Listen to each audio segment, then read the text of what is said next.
อ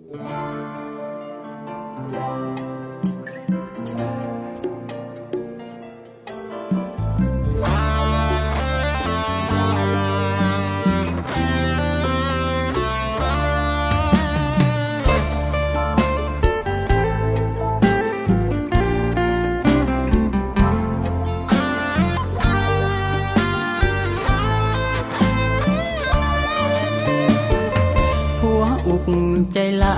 ยได้เมียเดียวกะเขี้ยวปันจนย้ำเจ้าส้นบอนเจ้าสร้างเอาใจลายแนวบาดตอนผู้บ่อยู่ไปเวียกไปงานหนูกะลอยแมว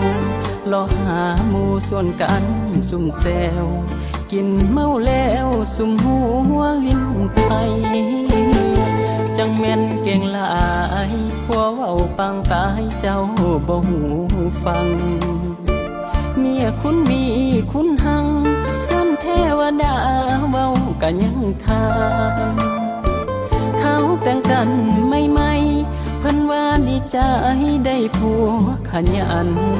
ถ้ามีลูกสิเอาลูกอยู่บ้านเฮ็ดเวียกเฮือนศาลเอาลูกท่าผัว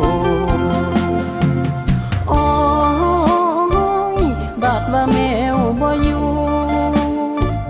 หนูก็โดดเต้นหลักหากินกลางเว้นเข้าเปลือกเข้าเปลี่ยนเข้าสาบาดว่าแมวกลับมาพากันหนีลีตายอยู่บ้านเงินเฮ็ดเวียกเฮ็ดงานได้เทื่อใดใส่แต่เมียอันป้าน้อยป้าใหญ่แมวกำอันคือกันเด้อเมีย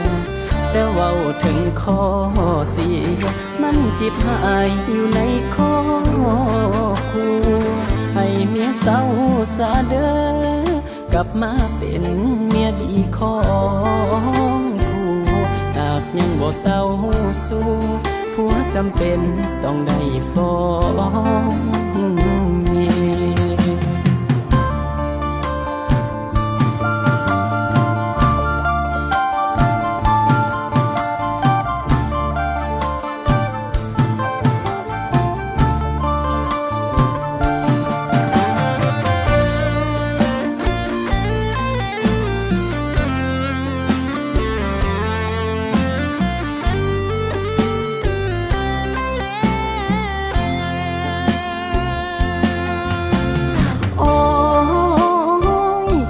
ว่าแมวบ่อยู่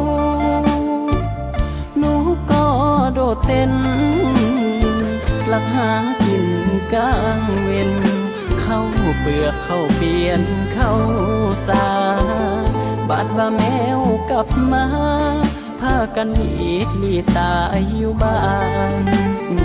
เงินเฮ็ดเวียกเฮ็ดงานได้เทื่อใดใส่แต่เมียอันป้าน้อยป้าใหญ่แมวกำอันคือกันเด้อเมียแต่เว้าถึงข้อเสียมันจิบหายอยู่ในข้อคู่ให้เมียเศร้าสาเด้อกลับมาเป็นเมียดีของผู้หากยังบ่เศร้าสู้ผัวจำเป็นต้องได้ฟ้องเมียถ้าหากยังบ่เศร้าสู้ผัวเมียเฮาต้องได้ปากัน